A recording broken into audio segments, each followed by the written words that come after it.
Hai teman-teman, jadi hari ini kita akan menggunakan alat water pass. Yang pertama ada alat water passnya itu sendiri. Yang kedua ada bandul. Yang ketiga ada statik. Yang keempat ada lampu. Oke. Oke, selanjutnya kita langkah yang pertama yaitu membuka tali kuncian. Lalu selanjutnya melonggarkan statik. Setelah itu kita angkat, sesuaikan dengan tubuh kita masing-masing.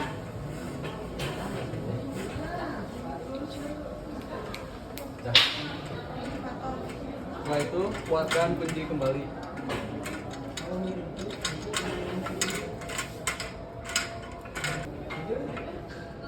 Setelah kunci kuat, kita lalu buka.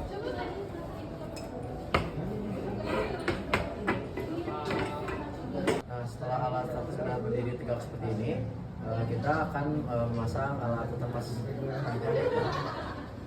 Oke. Langkah pertama kita taruh si alat water pass di atas statif tersebut. Nah, setelah itu kita lakukan penguncian pada bagian bawah. Boleh maju pada bagian bawah. Nah, jika sudah dirasa pas, langsung aja dikunci, putar ke kanan dan sampai kencang. Jika dirasa sudah kencang, berarti alat statif sudah bisa dilakukan.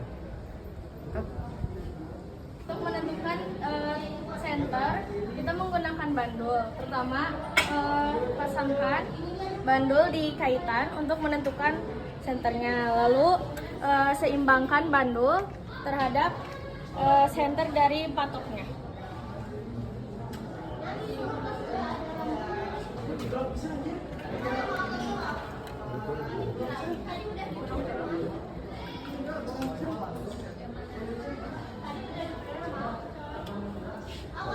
Ini adalah setelah kita melakukan pensenteran, yaitu memasang water pass dengan patok yang di bawah. Kita lakukan keseimbangan, yaitu mengatur si nivo tersebut. Nivo itu adalah gelembung yang berada di sini. Nah, nivo. Jadi posisikan si gelembung atau nivo tersebut berada di tengah-tengah. Nah, itu nivonya. Oke. Cukup. Nah, cukup. Oke, selanjutnya kita akan mengukur beda ketinggian. Jadi langkah pertama adalah kita mengukur tinggi alat tersebut. Alat water pass itu berada di ketinggian berapa? Boleh di zoom? Nah, jadi acuannya itu kepada titik tengah yang berada di sini. Nah, untuk water pass yang kita pasang yaitu berada di ketinggian 182.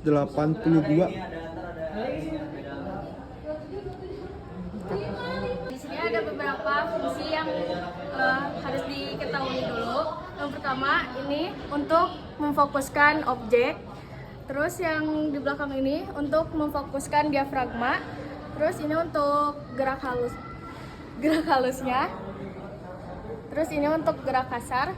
Dan ini visir untuk membidik secara kasar. Lalu setelah itu kita akan melakukan pengukuran jarak dari alat ke rambu. Lalu juga untuk menentukan batas atas sama batas bawah.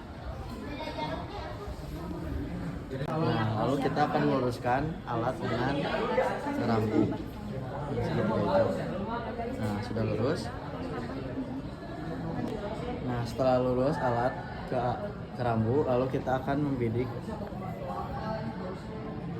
dan mengatur lensanya. Akan ditemukan angka sesuai berikut. Setelah selesai, kita akan melakukan pelepasan pada setiap komponen yang sudah kita lakukan pada alat water pass ini. Yang pertama, kita lepas dulu bandulnya.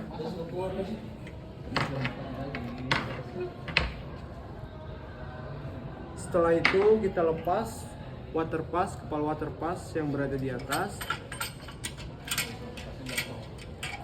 Nah, setelah itu kita lipat, tekuk ke dalam, lalu kita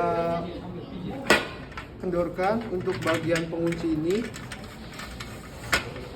Nah, setelah serasa mentok, lalu kencangkan kembali.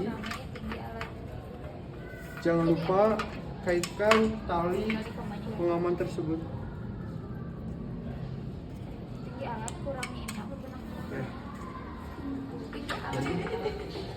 Oke, selanjutnya kita bawa. Setelah kita lakukan untuk menghitung jarak, kita yang pertama itu menentukan benang atas.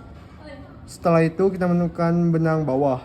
Nah, setelah yang kita dapatkan yaitu untuk benang atas 1,241 meter. Untuk benang bawah kita dapatkan 1,205 meter. Nah, untuk menentukan jarak sendiri itu kan rumusnya benang atas dikurangi benang bawah lalu dikalikan 100. Oleh karena itu 1,241 dikurangi 1,205 dikalikan 100 hasilnya adalah 3,6 meter. Dan tadi kita sudah mengukur jarak dengan meteran, yaitu dengan menghitung jumlah keramik yang ada sebanyak 3,6 meter. Oleh karena itu yang telah kami lakukan dan perhitungan jarak sebenarnya hasilnya adalah oke, tepat yaitu 3,6 meter. Untuk menentukan beda tinggi, yang pertama kita tentukan dulu tinggi alat tersebut. Setelah kita tentukan tinggi alat tersebut berada di 1 meter 815. Untuk beda tinggi sendiri, BT dikurangi tinggi alat.